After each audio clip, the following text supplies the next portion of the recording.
حضور علیہ الصلوۃ والسلام کو اللہ نے متعدد معجزات عطا کیے. سب سے بڑا معجزہ قرآن ہے اور دوسرا بڑا معجزہ معراج ہے. اور میں سمجھتا ہوں کہ معجزہ معراج ہر دور کے اندر اس دور کے سوالوں کا جواب ہے. تو اس کی ترتیب بھی دیکھ لیجئے، اس کی ترتیب بھی کتنی خوبصورت ہے. وہ بالکل سائنسی ترتیب ہے. یہ جو آنا جانا ہے، اٹھنا بیٹھنا ہے، ایک شہر سے دوسرے شہر میں منتقل ہونا ہے، تو اس کو ہمارے روزمرہ میں سفر کہا جاتا ہے، سیر کہا جاتا ہے، آمد و رفت کا نام دیا جاتا ہے. لیکن ٹیکنیکل زبان کے اندر اس کو، فنی زبان کے اندر اس کو، سائنس میں، فلسفے میں اس کو حرکت کہا جاتا ہے. اور حرکت پر کئی سوال ہمارا فلسفہ کرتا ہے، جدید سائنس، کہ جب حرکت ہوئی ہے تو خود بخود نہیں ہوئی، کسی نے حرکت دی ہے تو ہوئی.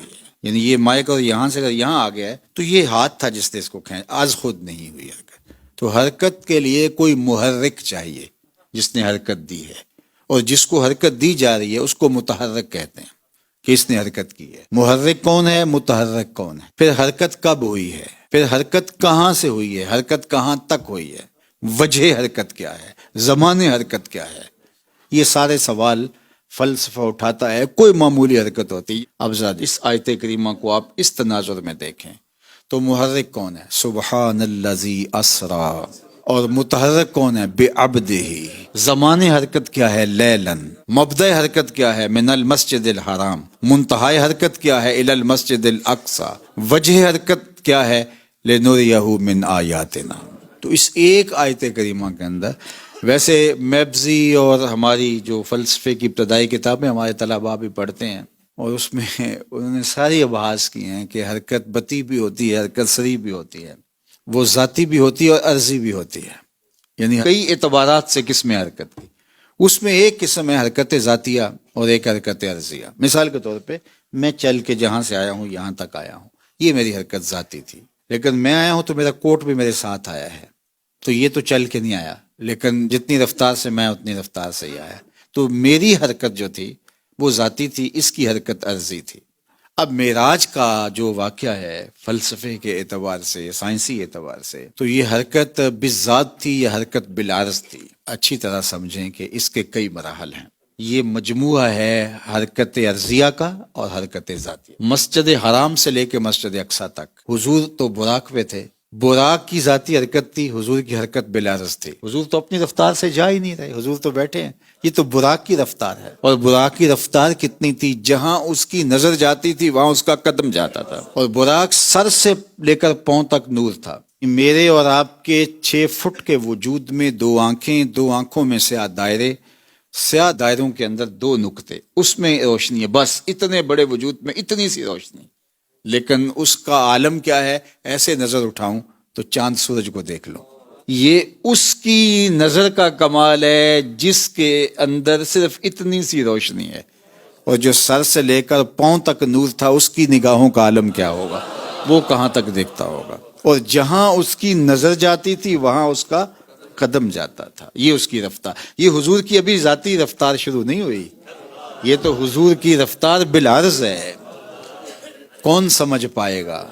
اب یہ حضور کی سیر بالعرض ہے، براق کے اوپر حضور سوار ہیں. ابھی تو اڑا ہوگا تو مسجد اقصی آ گئی ہوگی. اور میں ابھی ایک سفر پہ تھا تو جہاز لینڈ کیا ہے، ہمیں 20 منٹ پہلے بتا دیا تھا کہ آپ بیلٹ باندھ لیں، ہم اترنے لگے. آہستہ آہستہ آہستہ آہستہ اترے گا. ایک دم اگر اتاریں جہاز کو تو کرش ہو جائے گا، چونکہ رفتار اتنی تیز ہے. اب یہ کیسا شاہ سوار تھا کہ مکے سے اڑے، مسجد اقصی آ گئی، فوراً اتار لیا. اور جہاز کی کھڑکیوں کے ڈبل شیشے ہوتے ہیں کہ اگر ہوا اندر آ جائے تو ہوا کی مزاحمت کوئی گوارا نہ کر پائے. اور کوئی جہاز کی چھت کے اوپر بیٹھ کے سفر کر سکتا ہے کہ کوئی کہے کہ نہیں میں آج موسم بڑا اچھا ہے، انجوائے کرنا ہے، تو مجھے ذرا پروں کے اوپر بٹھا لیجئے. تو مجھے بتائیے کوئی کر سکتا ہے؟ حالانکہ جہاز کی رفتار جو ہے وہ 800، 900، 1000، 1100 کلومیٹر لگا لیجئے. تو اتنی اس کی رفتار ہے فی گھنٹے کے حساب سے. اور اس کے پروں کے اوپر اگر کوئی بیٹھے تو پڑخچے اڑ جائیں. جو لاکھوں میل فی سیکنڈ کی رفتار سے جا رہا ہے، حضور اس کی پشت پہ بیٹھے ہوئے ہیں. میں اس شاہ سوار کو سلام نہ کروں. اچھا یہاں اور بات عرض کرنا چاہوں گا، یہ حضور کا سفر بھی نہیں ہے، یہ حضور کی سیر ہے. سفر اور سیر میں فرق ہوتا ہے. سفر جو ہوتا ہے وہ تیزی سے کیا جاتا ہے، ہدف پہ نگاہ ہوتی ہے اور سر پٹ دوڑتا ہے بندہ منزل پہ پہنچ جاؤ. اور جو سیر ہوتی ہے اس میں تیزی مقصود نہیں ہوتی. سیر جو ہے وہ تمہل کے ساتھ کی جاتی ہے، رک رک کے، ٹھہر ٹھہر کے. راستے میں کوئی منظر ہو تو بندہ رک جاتا ہے. دامن دل می کشد کے جائیں جاست، کہ ہر جگہ دل کھنچتا ہے کہ یہ جگہ ہے، یہاں رکے، یہاں ٹھہرے. ہر جگہ پہ ایک نیا لطف کشید کرنے کو اس کا جی چاہتا ہے. تو سیر تو پھر آہستہ آہستہ ہوتی ہے، ٹھہر ٹھہر کے، رک رک کے. اب یہ اتنی صورت کے ساتھ، ابھی سفر ذاتی شروع نہیں ہوا، ابھی عرضی ہے. اور یہ عرضی سفر نہیں ہے، اسرا، یہ سیر ہے. اور اتنی سری ہے کہ انسان کی عقل حیران ہے کہ یہ کیسے ہوا. ویسے لیلن کے اوپر جو تنوین ہے علماء نے کہا یہ تنکیر کی ہے، جو تقلیل وقت کے لیے آتی ہے. یعنی مطلب رات بھی پوری نہیں تھی، رات کا بھی ایک مختصر ترین لحظہ تھا جس میں حضور گئے بھی ہیں اور پلٹ کے آئے بھی ہیں. یہ سفر نہیں، یہ سیر ہے. اور یہ ابھی سیر عرضی ہے. اور مجھے بتاؤ جس کی سیر کا عالم یہ ہے، اس کے سفر کا عالم کیا ہوگا؟